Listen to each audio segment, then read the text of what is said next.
la sangre de Jesús y un nuevo corazón.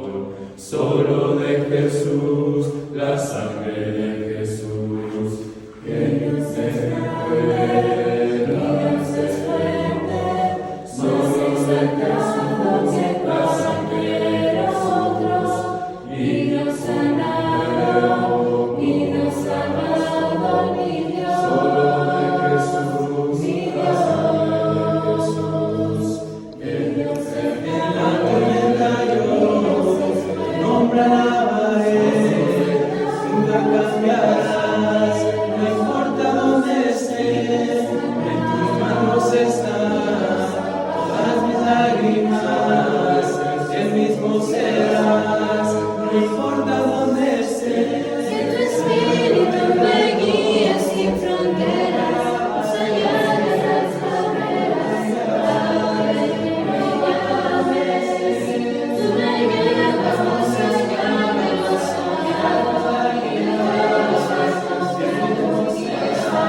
Muy buenas noches, esperamos estén muy bien y les agradecemos mucho que estén con nosotros esta hermosa noche. Si nos visitan, le damos gracias a Dios que les haya dado la vida y el tiempo para estar reunidos con nosotros. El día de ayer vimos un tema que estaba totalmente relacionado en cuanto al rol y la función del varón y de la mujer, no solamente dentro del hogar, sino también dentro de la iglesia y también en la comunidad o en la sociedad.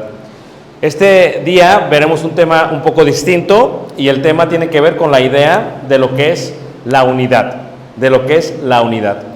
Vamos a ir a Hechos capítulo 2, versículo 44, donde vamos a iniciar esta lección. Hechos 2, verso 44. Hechos 2, verso 44.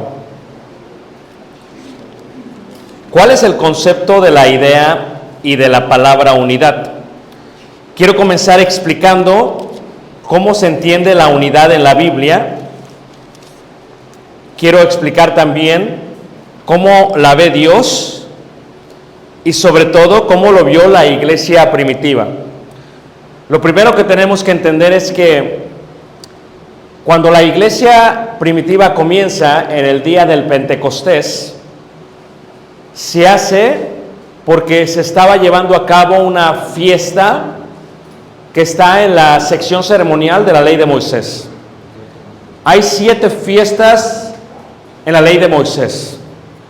3 de ellas son importantes, tales que si un varón no atiende a una de estas fiestas, es cortado de todo el pueblo.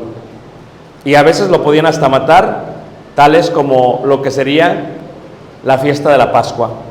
Pero hay 3 fiestas en las fiestas que se consideran importantes para ir. A pesar de que los israelitas venían de Abraham, Isaac y Jacob tuvo 12 hijos con 4 mujeres distintas, estos 12 hijos recibieron la tierra prometida y cada uno recibió una sección. Y claro, en cada área, cada uno se estableció y vivió conforme Dios quería que vivieran. Pero fue una vez más, cada una de estas 3 fiestas se tienen que unir, tiene que haber unidad, tienen que dejar sus empleos, sus campos, sus animales, muchos de ellos, sus barcos, sus comercios, para irse a reunir a lo que se considera el centro de la unidad, el lugar donde está la presencia de Dios, el lugar santo que se edifica sobre el monte Moría, donde Abraham iba a sacrificar a su hijo Isaac, en el monte Moría. En la misma piedra donde lo iba a sacrificar, se establece el lugar santísimo. Y yace el arca del pacto, que se considera como la presencia de Dios para el pueblo de Israel. La escritura dice que en una de estas fiestas que se celebraban, que es la fiesta de Shavuot en hebreo, la fiesta de Pentecostés, dice que la iglesia inició y que con su inicio hubo una hermosa unidad. Todos los que habían creído estaban juntos y tenían en común todas las cosas, como dice la escritura en Deuteronomio 16:16. 3 veces cada año aparecerá todo varón tuyo delante de Jehová tu Dios. Ayer vimos que el varón es la cabeza del hogar y que todo lo que pasa en una familia es culpa del varón, y el varón es el que determina lo que se hace y no se hace, pero que el varón tiene que estar totalmente ligado a la autoridad divina, a la autoridad de Dios. Y dice, en el lugar que él escogiere, en la fiesta solemne de los panes sin levadura, número 1, y en la fiesta solemne de las semanas, número 2, que es la del Pentecostés, y en la fiesta solemne de los tabernáculos, número 3. Estas 3 fiestas están marcadas aproximadamente en lo que es la primavera, el inicio del verano y el inicio del otoño. 3 veces al año, todo varón tenía que presentarse, y ninguno se presentará delante de Jehová con las manos, ¿qué? Vacías. No importa de qué tribu eras, Dios mandó algo, y las cosas se tienen que hacer como Dios dice, y te tienes que unir a el pueblo, el cual es tu identidad. Y cuando sucede esto en la iglesia primitiva, bueno, ellos estaban todos juntos y unidos. Ahora, muchos de ellos caminaban, esto es un mapa antiguo, dibujado aproximadamente del 2º siglo antes de Cristo, de la tierra prometida y cómo la veían ellos. Y ciertamente había caminos hacia allá. Unos eran caminos de gentiles, por los cuales los judíos no podían ir. ¿Por qué? Porque había 3 cosas que los contaminaban. Número 1, era lo que comían, el alimento. Aquí estaríamos fritos, porque he comido cochinita hoy, y cochinita ayer, y cochinita mañana. Entonces, ciertamente eso era un alimento impuro para ellos. La otra cosa que los hacía impuros es el tocar un muerto. Y entonces, por los caminos de los judíos, como se puede ver aquí, se mandaban de Jerusalén sacerdotes y preparaban todos los caminos para que el pueblo pudiera llegar, con el propósito de estar unidos en Jerusalén, en Jerusalén. Es el propósito. Ahora, ¿qué sucede? Los mandan, los preparan y ellos viajan. Y la otra cosa era platicando con un gentil. Todos aquí somos gentiles. ¿Qué significa gentil?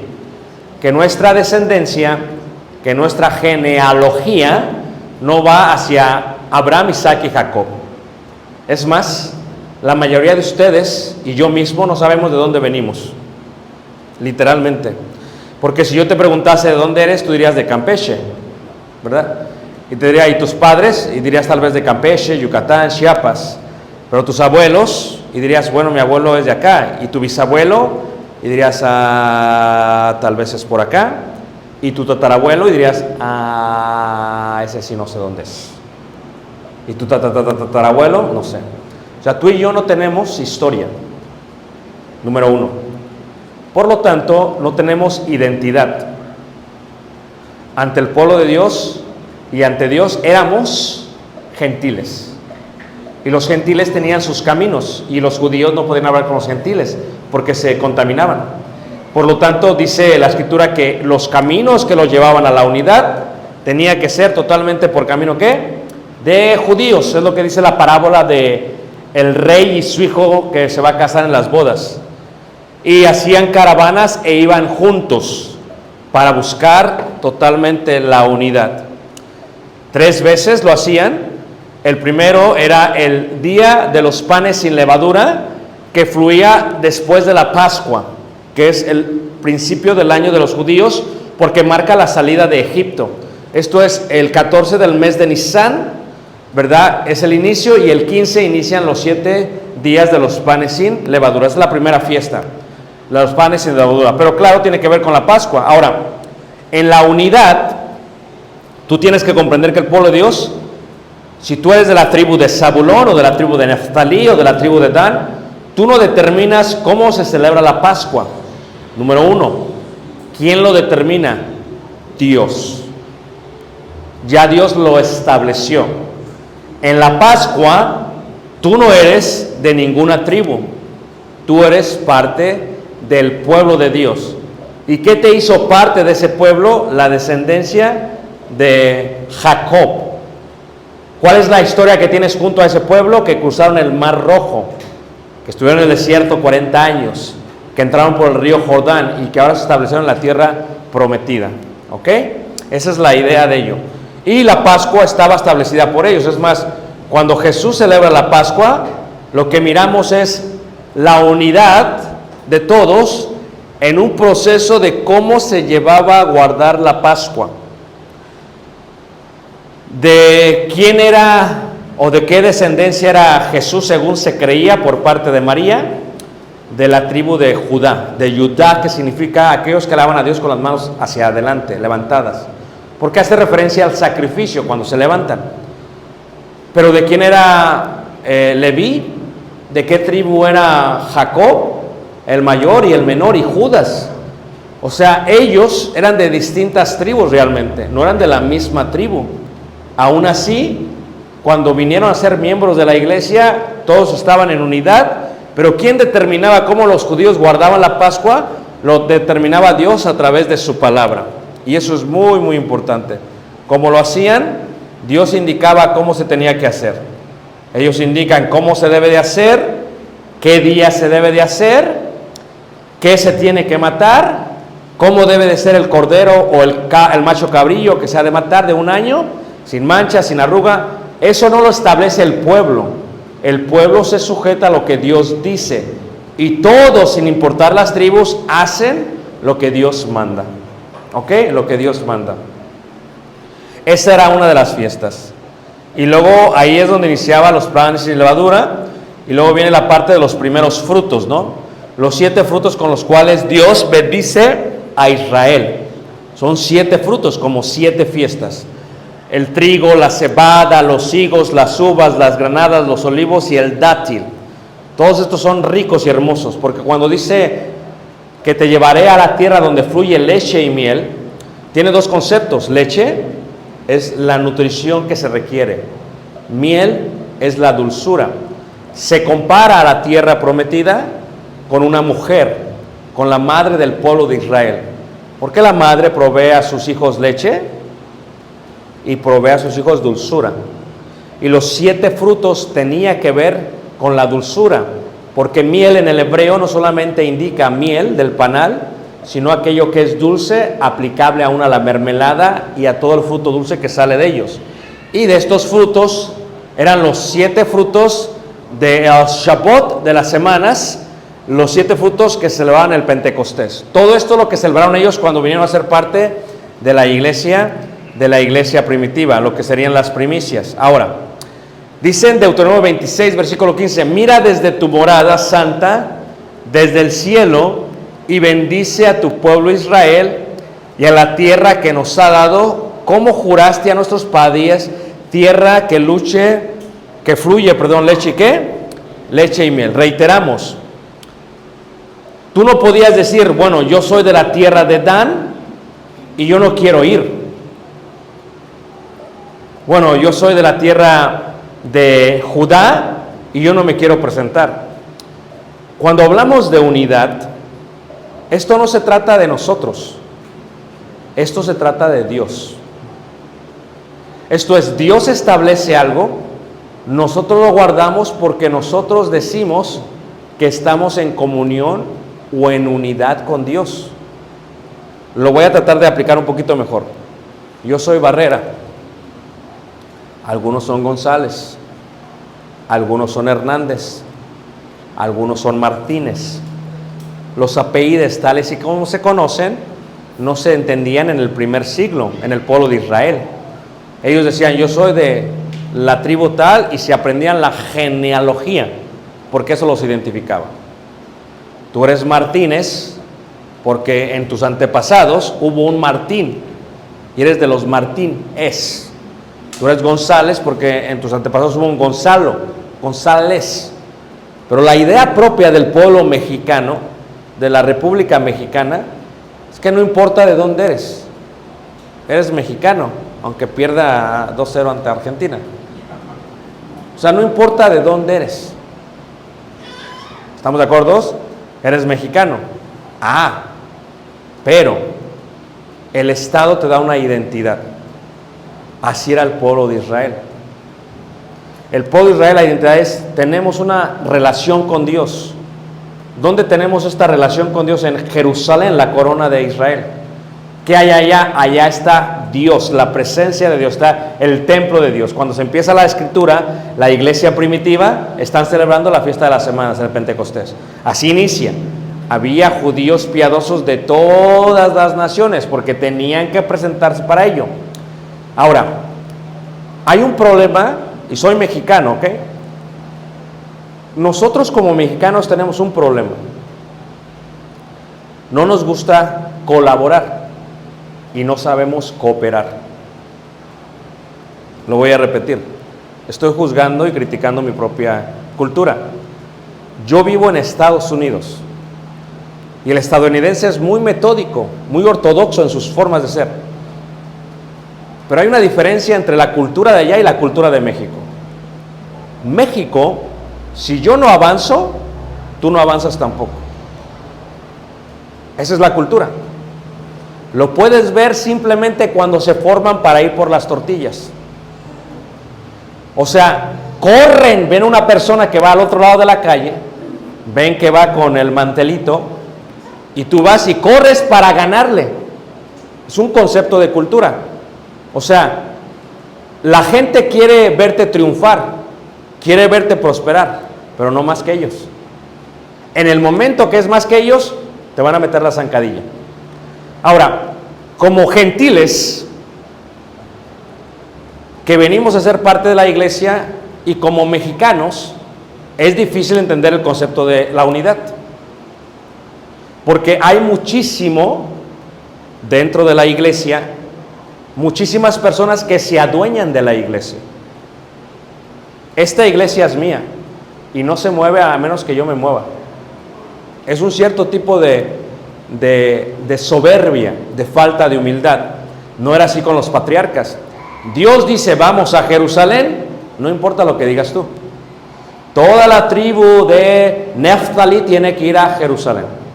Porque Dios es el que nos mantiene ¿en qué? En unidad. Regreso a la parte del concepto.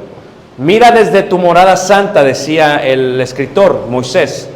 ¿Por qué? Porque desde ahí es donde viene la bendición de nuestros padres. La parte de lo que era ¿qué? El Pentecostés.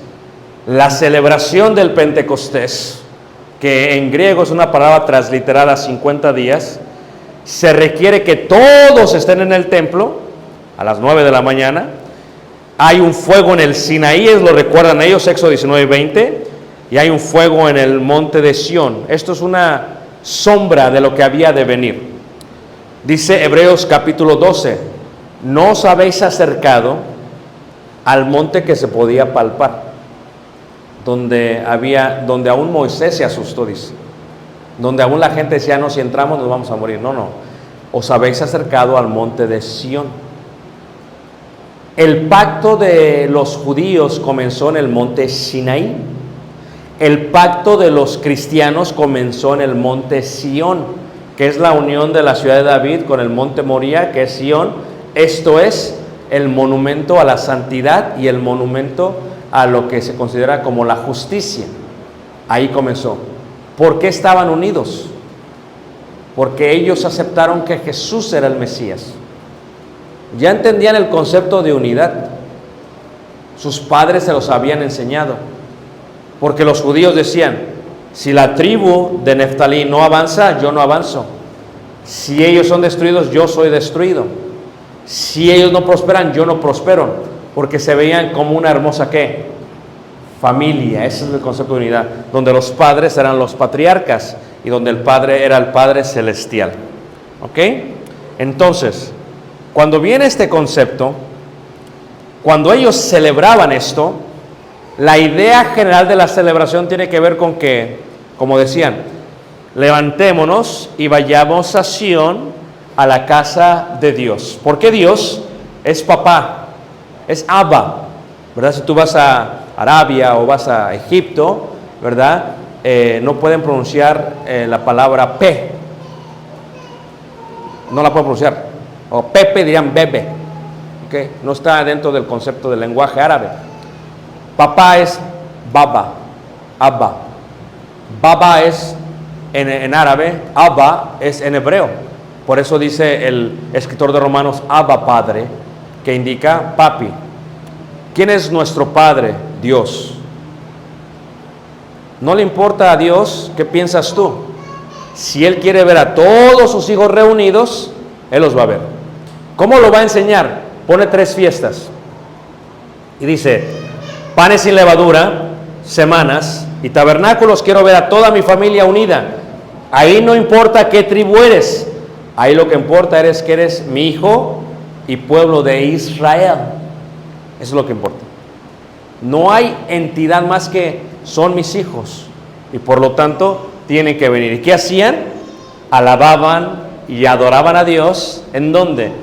En el monte Moría, donde se inició la idea del sacrificio, donde Abraham iba a sacrificar a su hijo Isaac. En el monte Moría, en la parte de arriba, donde se colocó el arca del pacto, donde estaba la presencia de Jehová, donde Salomón edificó el templo que había comprado David en el terreno de Arauna Jebuseo. ¿Y qué fue lo que hizo David? Escribió salmos con el propósito de que estuvieran unidos. Dijo, cuando sean estas fiestas, escribiré salmos para que ellos vayan y se unan y empiece la unidad a través del canto a Jehová. ¿Todos me están siguiendo? O sea, está el monte Moría en Jerusalén y alrededor hay varios montes. Si tú vienes del norte, de la parte de Galilea, las tribus del norte venían por el camino de judíos y llegaban al monte y bajaban al valle de Kedrón y subían hacia Jerusalén. Y como todos tenían que llegar en un mismo momento, pueden visualizar e imaginarse cuántos judíos no bajaban, o en este caso subían hacia Jerusalén. Era increíblemente hermoso. Y cuando David lo visualiza, empieza a escribir. Y lo que él escribe es este concepto de unidad. El concepto de mirad cuán bueno y cuán delicioso es habitar los hermanos juntos en armonía. Este concepto de unidad. Luego dice, es como el buen óleo, aceite de olivo, que cae sobre la cabeza del sacerdote, o sumo sacerdote Aarón, que cae y fluye hasta su barba. Porque si ves el monte Moría y ves a todos subiendo, lo que estás viendo es como el aceite de olivo subiendo hacia un lugar. Bueno, ¿qué se siente cuando se ven unos a otros? Se sienten alegres. Mi abuelo tuvo 11 hijos, más de 50 nietos. Y cuando nos juntábamos, en la casa de mi abuelo se juntaban todos los primos. Vivíamos en varias partes de la República y llegábamos todos hacia este pueblo. Y entonces yo veía a mi primo y a mi prima y nos gozábamos, nos reíamos, disfrutábamos tener este tiempo de unidad. De unidad. Los judíos se veían y disfrutaban tener un tiempo de ¿qué? De unidad, porque no eran mexicanos. Porque ver a tu hermano, ver a tu primo, no importa quién es tu papá, lo que importa es quién es nuestro papá, Dios. No importa de qué unidad, colonia, cuadra o congregación eres parte de. Tú y yo somos uno en Cristo Jesús. Esto es un concepto, es un cambio de chip. Hay gente muy egoísta dentro de la iglesia. Filipenses lo aclara muy fácilmente. El apóstol Pablo está en la cárcel, escribe a los Filipos y les dice, hay unos que predican, dice, por envidia y por vanagloria. Imagínate. O sea que la enseñanza más grande que yo le puedo dar a la congregación a la cual yo sirvo es, como predicador, saludar a otro predicador. Y nunca hablar mal de otro predicador en el púlpito. Eso te dice el tipo de persona que yo soy como ser humano. Estoy hablando de otro hijo de Dios, de otro servidor de Dios. Y cómo estoy apelando a la unidad de la iglesia cuando yo mismo estoy queriéndome quedar con los hijos del Señor. Y es lo que hace Pablo. Pablo dice, pero haya en vosotros este sentir que hubo también en Cristo Jesús, el cual, siendo en forma de Dios, no se aferró, sino que se despojó. Fíjate, si tú y yo somos siervos del mismo maestro, del mismo rabí de Jesús, la primera señal que deberíamos tener es humildad.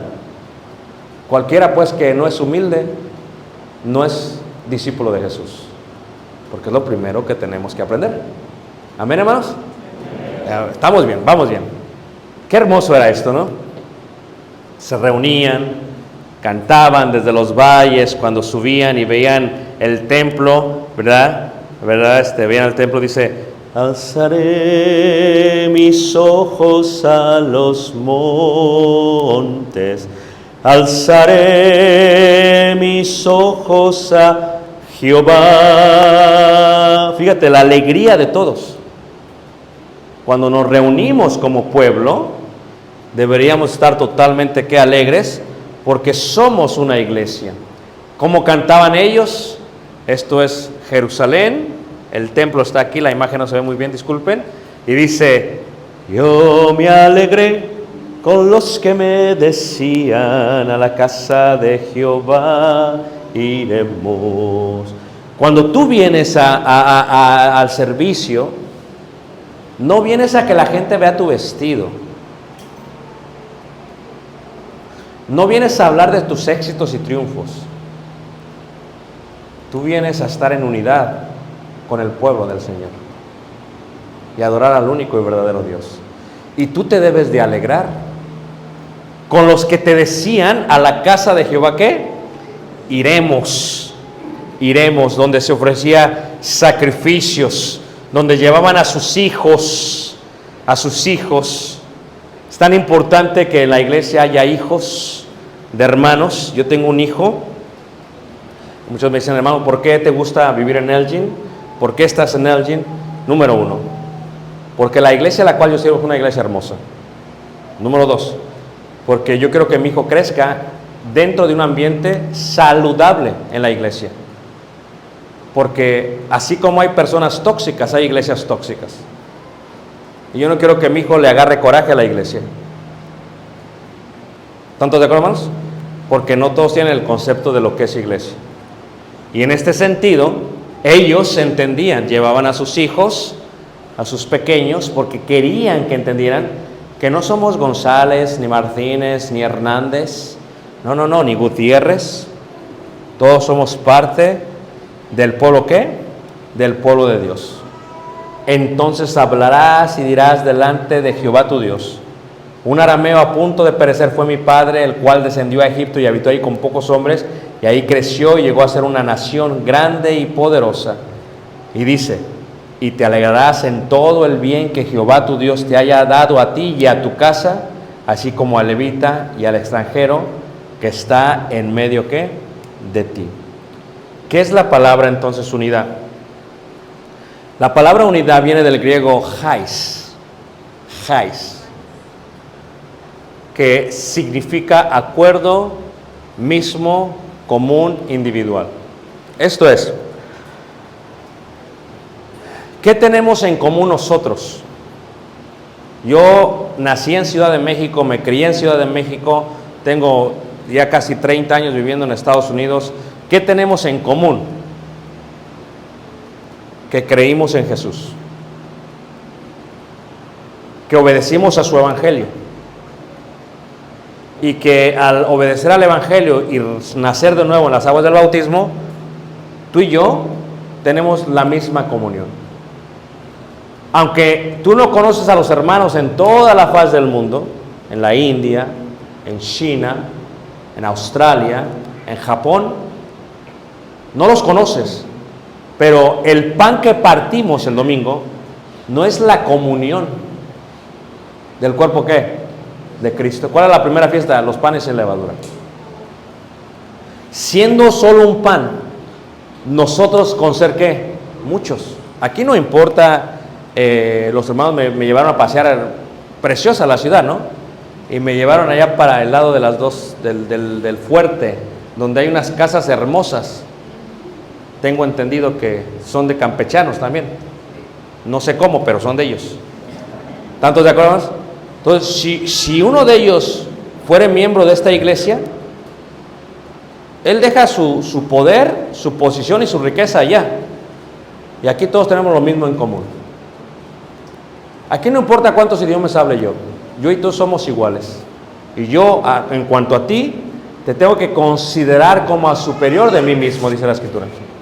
Si no, no podemos estar unidos. Eso es el concepto de unidad. Bueno, significa acuerdo mismo común. La copa de bendición que bendecimos no es la comunión con la sangre de Cristo. O sea, es lo mismo que tenemos tú y yo en común, aunque hayamos nacido y crecido en varios lugares diferentes. Cuando tú ves a Jesús, dice, para que todos sean uno. Fíjate, aquí está uno, hais. Como tú, oh Padre, en mí y yo en ti, que también ellos sean uno en nosotros, para que el mundo crea que tú, ¿qué? Me enviaste. Porque cuando ves esta parte de hais, viene del hebreo echad, uno, utilizado en Deuteronomio 6, versículo 4, donde dice, oye Israel, Jehová vuestro Dios, Jehová uno, echad, uno es. Shema Israel, Adonai Eloheinu, Adonai echad, uno. No es dos, es uno. Unidad, unicidad. Echad, que se utiliza ahí, tiene esta misma idea de hais. Por lo tanto, uno indica que aquí que es Dios es uno. En la palabra echad indica siempre pluralidad en unidad. Esto es Dios es uno, aunque muchos es uno. Cuando Jesús dice para que todos sean uno, indica que tú y yo seríamos uno. No te está pidiendo Dios que lo razones, sino que lo practiques. Porque si tú eres bueno para las matemáticas, dices 1 más 1 igual 2. ¿Cómo dices que 1 más 1 igual a 1, hermano? No hace sentido, como que tiene un cortocircuito. No. Dios pide que lo creamos, no que lo razonemos y que lo practiquemos. ¿Qué indica? Que si yo vivo en Chicago y hay 9 congregaciones, ninguna congregación se siente superior a otra. Porque todos somos, ¿qué? Uno en Cristo. Nadie es dueño de ninguna congregación. En el momento que alguien se sienta dueño, hay un problema con la unidad. Fíjate cómo una persona puede detener la unidad de la iglesia. Porque yo digo, porque yo creo. Y el problema está en esa parte de yo.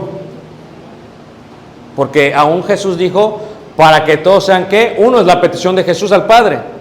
Como tú, oh Padre, en mí y yo en ti, que también ellos sean uno en ¿qué? En nosotros. Y entonces llegamos al punto inicial.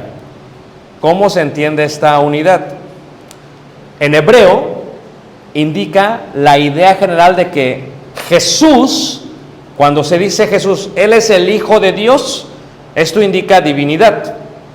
Y cuando se dice es el Hijo del Hombre, esto indica humanidad. Y dicen ustedes, no entiendo, hermanos, ¿es Jesús 100% Dios? Sí. ¿Y es Jesús 100% humano? Totalmente. ¿Pero 100% más 100% son 200%? Sí. Entonces, ¿cómo dices, no existe 200%? No. Entonces, ¿cómo dices que es 100%? Sí. La unidad en Jesús se encuentra en que Él es Dios y que Él es totalmente hombre. Tú y yo somos dos personas. Ve el matrimonio, veíamos ayer. Son dos. Los dos serán una sola, ¿qué? Carne. ¿Qué indica? Una casa dividida no puede ¿qué? Permanecer. Por lo tanto, yo, aunque mi esposa esté ausente, no haré nada que le afecte a mi esposa, porque somos una sola carne. Si ella no come, yo tengo hambre. No es así en algunos matrimonios. En algunos es, si ella no come, que no coma, porque no son uno. Si mi hijo viene a mí y me pide algo y le digo que sí, si va a mamá y le dice que no, la casa está dividida. Así somos los mexicanos. Aquí en Campeche dicen, solo mis chicharrones truenan, solo mis carnitas se hacen cochinita. Es el concepto de unidad. O sea, ¿cómo le puedes hacer para estar unidos? Número uno, la iglesia debe de estar unida. No es un concepto humano, es un concepto ¿qué? Divino. Pero ¿cómo puede ser esto? ¿Cómo esto se puede llevar a cabo? Muy fácil, ¿ok? Para entender la parte de la unidad, Jesús le dijo al Padre, para que tú y yo seamos ¿qué? Uno. O sea, ¿por qué yo guardo el mandamiento de la cena del Señor el domingo? Aún sin conocerlos a ustedes. ¿Por qué yo llegué a guardar eso? ¿Por qué cuando yo fui a la India, ellos guardan la cena del Señor así como ustedes? O sea, ¿por qué ellos hacen lo mismo que nosotros, aunque no nos conozcamos? Porque hay unidad. Porque la unidad, primero, es de abajo hacia arriba. Lo voy a explicar mucho mejor a ver si me entienden, ¿ok? ¿Qué estoy diciendo con esto? En la segunda carta de Juan, en el versículo 9, dice algo que es muy interesante. Segunda carta de Juan, versículo 9, dice así. O sea, la unidad, cuando Jesús habla de unidad, Él dice, la doctrina que yo predico es del Padre. Y luego dice, pero esa también es mi doctrina. El concepto de unidad es así. Fíjate cómo dice ahí. 2.9 dice, cualquiera que se extravía y no persevera en la doctrina. ¿Qué es doctrina? La palabra doctrina es una palabra griega que dice que se pronuncia didaxe. Y didaxe o didachei, como se dice, es el conjunto de leyes, de normas y mandamientos que fueron dados por Jesús a los discípulos, por el Espíritu Santo a la iglesia primitiva. Regreso al ejemplo. ¿Qué pasaba si yo era de la tribu de Simeón y decía, bueno, ¿saben qué? Como que vamos a celebrar la Pascua, pero no la vamos a hacer el 14 del mes de Nisan, porque a mí no me conviene. Vamos a hacerla el 14 del mes de Tishri. Entonces dirían todos los demás, no es que no se trata de cuando tú quieras. Se trata de cuando Dios ¿qué? Lo estableció.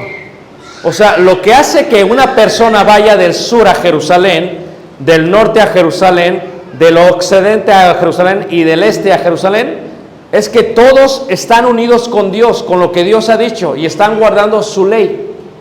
Eso es lo que hace que todos vayan a Jerusalén. Por lo tanto, lo que está diciendo Juan es lo siguiente: si alguno se extravía de la doctrina de Cristo, o sea, de los mandamientos, de las leyes, de lo que Cristo mandó, dice, no tiene a Dios. ¿Entienden este concepto?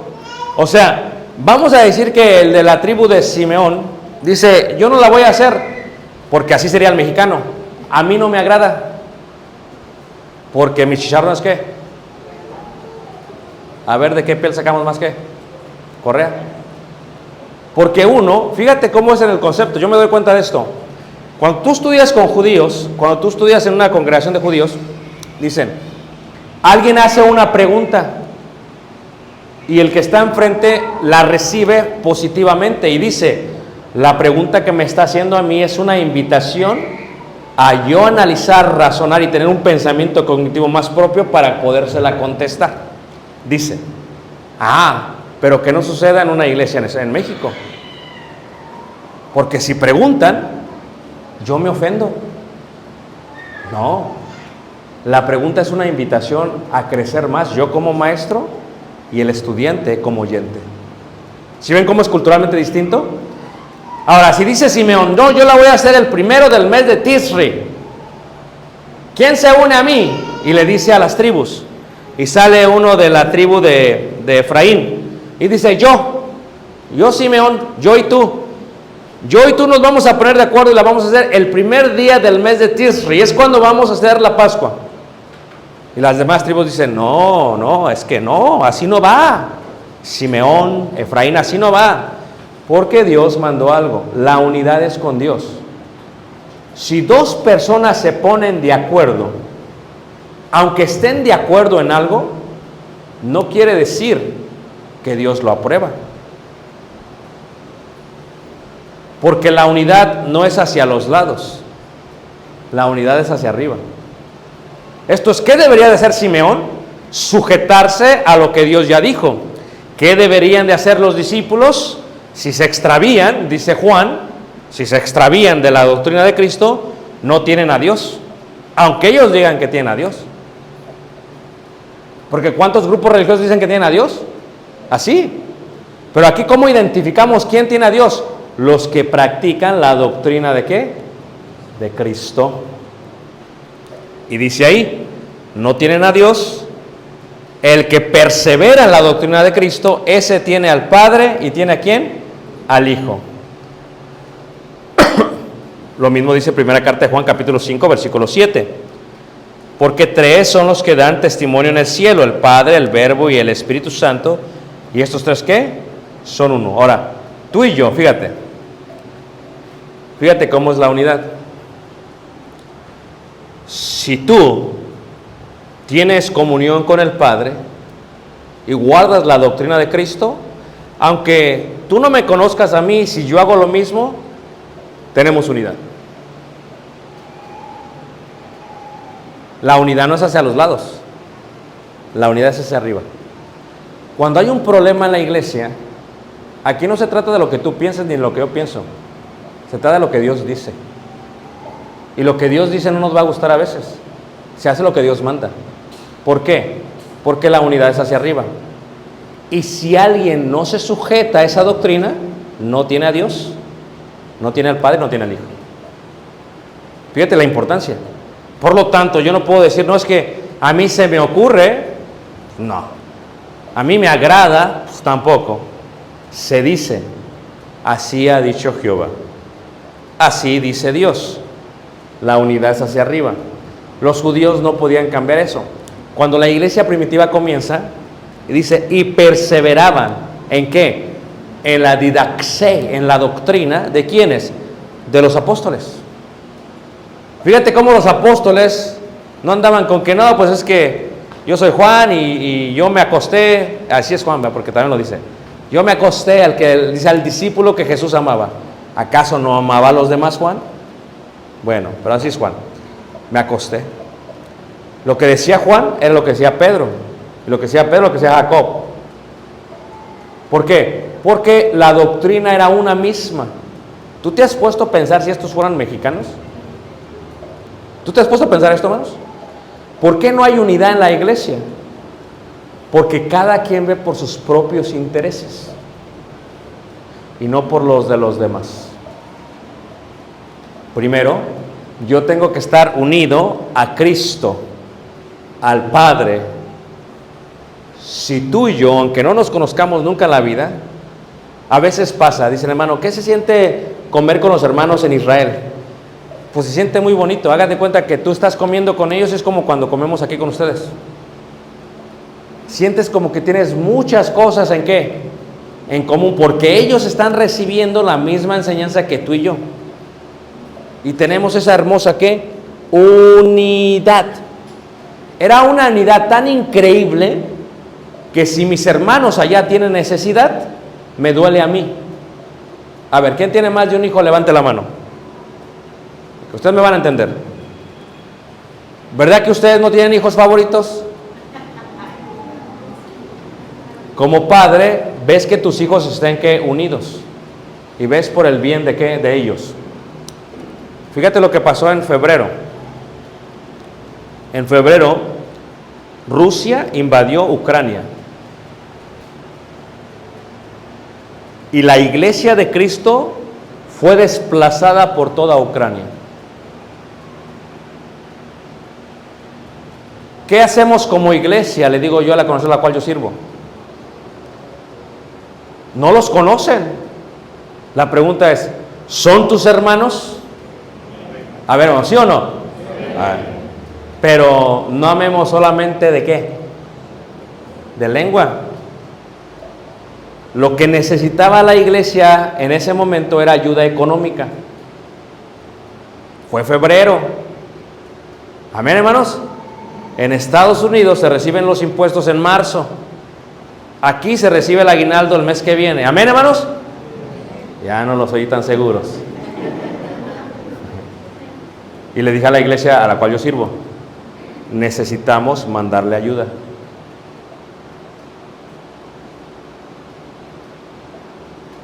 Lo que el pueblo le llama solidaridad, Dios le llama amor. Porque ellos tienen la comunión con Dios.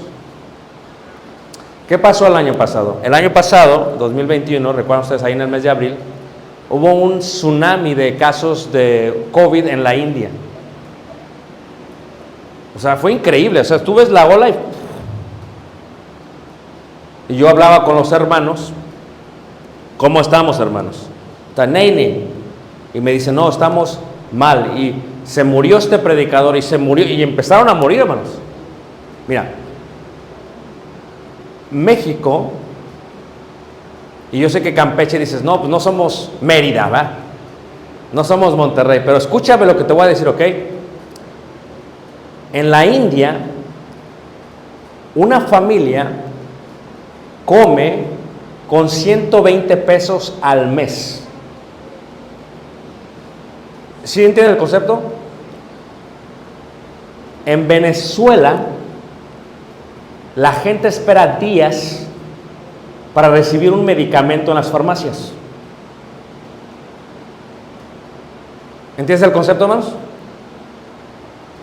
Si tú no los ves como tus hermanos, tú no entiendes lo que dice la Biblia. Porque la Biblia es clara. Hubo una hambruna en Jerusalén, en la iglesia de Cristo en Jerusalén. ¿Y qué hicieron? No, pues ahí a ver cómo le hacen. Que les ayude Obrador. No. ¿Cómo le hacen? Macedonia dijo, no tenemos, pero vamos a dar más de nuestras, ¿qué? Fuerzas. Tuve el concepto de la ofrenda. 1 Corintios 16, versículo 1. ¿Para qué hicimos esto? Cada uno ponga como propuso en su corazón. ¿Para qué? Para llevarla. ¿Listos? Una vez se hizo un evento grande. Allá nos juntamos todas las iglesias de Cristo en Chicago el domingo. Y siempre salen los hermanos pragmáticos, ¿ok? Los tesoreros. Fue la primera pregunta. Dijeron, bueno, hermanos, está muy bien que nos vamos a juntar todos, está excelente. Pero a ver, ¿cómo le vamos a hacer con la ofrenda? Fíjate, la idea, hermanos. No piensan en la unidad, piensan en ¿qué? En la ofrenda. Y les decimos, ese no es problema, hermanos. O sea, tú dinos cuánto ofrendas normalmente cada semana y que se aparte y se te dé. O juntamos la ofrenda y la damos en beneficio de la iglesia en algún lugar. Es un concepto de unidad. Luego dice una hermana, no, hermano, es que, espérame tantito, ¿no? ¿Ok? De cosas los hermanos. Aquí es diferente, porque allá en Estados Unidos, tú sabes que allá ponemos la ofrenda que se junta. Aquí por seguridad no se puede, tengo entendido. No, la pones, está peligroso. Más en el norte, Reynosa y ahorita en Guanajuato y Zacatecas, cuidado, ¿no? Cuidado. Entonces, ¿qué pasa? Allá ponemos. Y entonces está la hermana y dice, ok, ofrendamos tanto. Yo doy la mitad de la ofrenda. Fíjate cómo lo piensa ella. Por lo tanto, yo tengo la mitad de los votos. Yo decido qué se hace con qué. Y entonces tiene que educar. Hermana, si ves todo aquí, en el momento que usted da su ofrenda, ya es de Dios. Ya no es su ofrenda. Y se hace con ella lo que Dios dice. ¿O no, hermanos? De otra manera, ¿qué iglesia somos? Este concepto de corrupción, porque la hay en la iglesia, tristemente, hermanos, de carnalidad, es un concepto que nos estorba para tener unidad. Para tener unidad. Una de las cosas que me impactan en Guatemala, yo estuve en Guatemala hace unas semanas, es la unidad que tienen las iglesias de Guatemala. Es increíble, hermanos. Se juntaron un montón, hermanos. Y venían de los pueblos y de Quiché y de acá. Y las hermanas con sus vestidos, ¿qué? Típicos. Aquí no veo ninguna de acá de Campeche, ¿eh? Bueno, está bien, está bien. Ella venía con sus vestidos típicos y todo lo demás, hermano. ¿Y sabes que ni siquiera preguntaron por eso? Fíjate dónde está nuestra mente, hermanos. El león piensa que todos son de qué? De su condición. Entonces yo le dije a la iglesia, los hermanos en Ucrania necesitan, tenemos que proveer lo que necesitan. De otra manera somos mentirosos. ¿Qué tipo de iglesia somos? Decimos que amamos, pero solamente de qué? No améis de lengua, sino de qué. Y si tu corazón te reprende, ¿cuánto y más quién? Dios. Fíjate lo directo que es Juan, el apóstol del amor. Si esto es así, la unidad, la pregunta sería, ¿cómo podríamos ser unos? La unidad es muy sencilla, hermanos. Es de abajo hacia arriba. Si de abajo arriba estamos unidos, esto no tiene ningún problema. Pero si yo me extravío de la doctrina, no tengo a Dios y no tengo al Hijo, ¿cómo puedo pensar que tengo al hermano? ¿Tú sabes cómo prosperó la iglesia primitiva, hermanos? Así era. De pronto son 3,000 y solamente varones. 5,000, 10,000. Dices, ¿qué está pasando? O sea, ¿cómo le hicieron? Si no tenían mexicanos para empezar. ¿Cómo le hicieron? O sea, quiero que entiendas este concepto. Porque estaban llenos de humildad. Cuando entran los gentiles hay un choque socioeconómico. El choque socioeconómico fue tal que cuando se reunían en Corintios para celebrar la cena del Señor, los ricos, porque había muchos esclavos, hermanos. Fíjate, este es un concepto que no tenemos ya el día de hoy, pero la esclavitud no estaba prohibida por la Biblia. Y en aquel tiempo venían, hagan de cuenta, lo voy a traducir a través del tiempo y de la cultura, ¿listos? Hagan de cuenta que tenemos hermanos, ¿cómo se llama el barrio? Llámanos, fuimos al fuerte, el de las casotas. ¿Ah? Avenida Resurgimiento, pues resurgen a cada rato. Avenida Resurgimiento. Hagan de cuenta que 80% de la iglesia es de allá. ¿Tienen o no tienen, hermanos? Pusieron hasta un Mickey Mouse grandote ahí. Pues tienen. ¿O no? ¿Quién tiene una casa en la playa? Y digamos, si hay un hermano de Resurgimiento, disculpen, ¿qué más? Es un ejemplo solamente, ¿ok? A lo mejor me estoy equivocando de congregación, pero bueno. No hay, hermano, no hay. Ya la hicimos. Seguimos, ok. Ay, casi me asusté, ok. Estamos, ok. Ahora, resulta que el 80% y el 20% son sus siervos, sus sirvientes, los que les ayudan en la casa. ¿Ok? ¿Todos me están siguiendo? Entonces dicen ellos, no, yo no me tengo que ir a reunir allá al parque Samulá. Yo en mi casa me hago mi propio edificio. Y se lo hacen. ¿Cierto o no? Y dicen, ¿qué vamos a hacer convivio? Y hacemos convivio. ¿Qué cochinita? cabrito y del norte, lo traemos desde allá, venado y todo lo demás, pum, y se hacen su comida. Pero como los sirvientes también son miembros, ¿quién va a servir?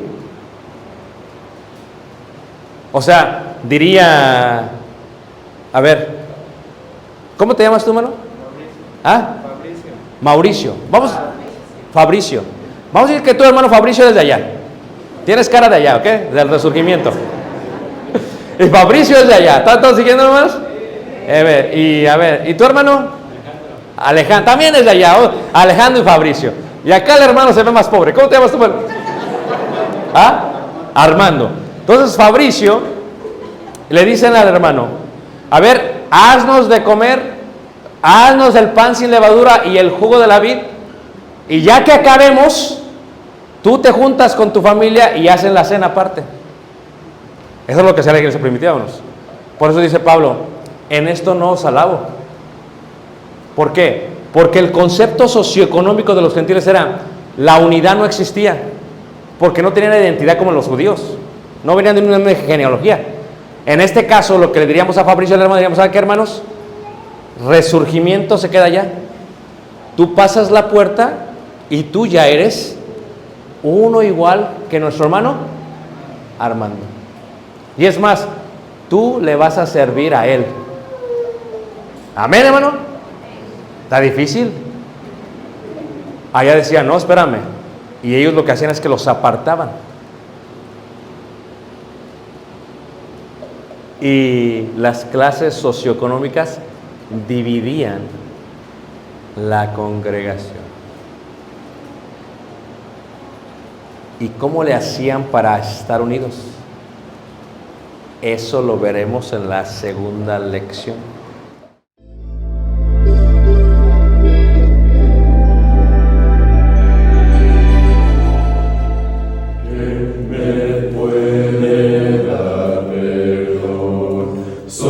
De Jesús, la sangre de Jesús y un nuevo corazón. Solo de Jesús, la sangre de